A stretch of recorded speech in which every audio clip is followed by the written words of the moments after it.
صلاۃ کن فیکون بہت ہی زبردست نماز ہے یہ بہت ہی بڑے شیخ ہیں، وظائف کے اندر بڑا مقام ہے ان کا، اور بڑی زبردست اور لاجواب اور مجرب عمل وہ بتاتے ہیں لوگوں کو۔ ان سے میں نے یہ نماز کے حوالے سے سنا اور عمل بھی کیا اور مجرب پایا اس کو میں نے۔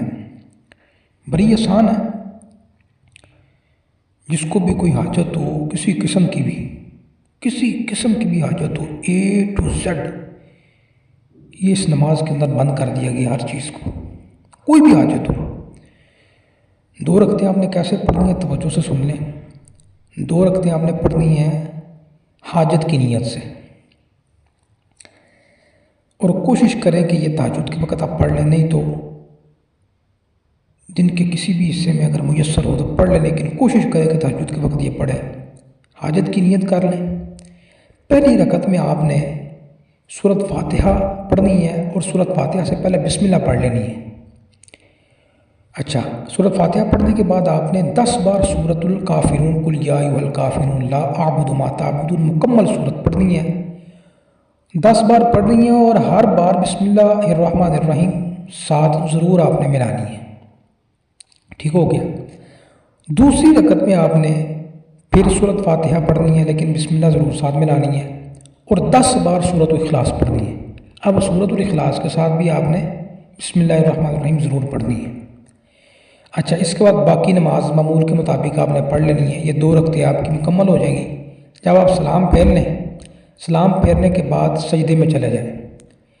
جن لوگوں سے سجدے میں جانا مشکل ہو، چونکہ یہ 5 منٹ لگ جائیں گے یہ وظیفہ پڑھتے ہوئے سجدے میں بھی، جن کو میسر ہو تو وہ سجدہ لازمی کر کے اس کے اندر یہ آپ نے عمل پڑھنا ہے۔ اگر کوئی سجدہ نہیں کر سکتا تو سلام پھیرنے کے بعد بیٹھ کر یہ عمل پڑھ لے۔ اچھا، سجدے میں جا کے پڑھنا کیا ہے؟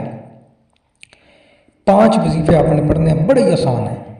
نمبر 1، تیسرا کلمہ پڑھنا سبحان اللہ والحمد للہ ولا الہ الا اللہ واللہ اکبر ولا حول ولا قوۃ الا باللہ العلی العظیم 10 دفعہ پڑھنا ہے۔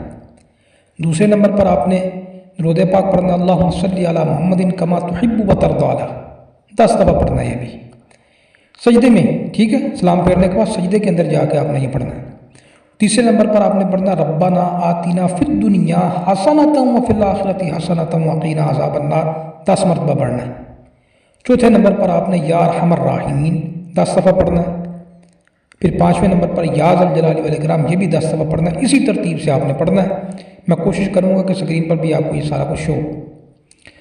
اچھا، پھر سجدے میں ہی آپ نے گر گرا کر اللہ سے اپنی حاجت بھکاری اور محتاج بن کر مانگنی ہے، اور مکمل دھیان آپ نے اللہ کی طرف رکھنا ہے، اور اپنی اس حاجت کو ذہن میں رکھنا ہے، پورا فوکس ہونا چاہیے آپ کا اس حاجت کی طرف۔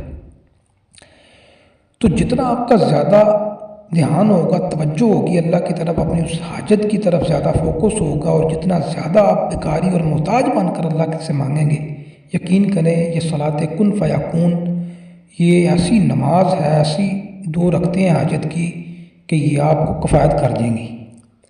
کوئی لمبے چوڑے وظیفے آپ کو کرنے کی ضرورت نہیں پڑے گی، یہی 2 رکعتیں آپ کو کافی ہو جائیں گی۔ اور جو نماز میں سلام پھیرنے کے بعد سجدے میں یہ وظائف نہیں پڑھ سکتا، مشکل ہے، تو وہ بیٹھ کے کر لے اور سجدے میں جا کے یہ گرا کر دعائیں مانگے اللہ سے، تو انشاءاللہ اللہ نے چاہا تو اس کی جو بھی حاجت ہوگی وہ پوری ہو جائے گی۔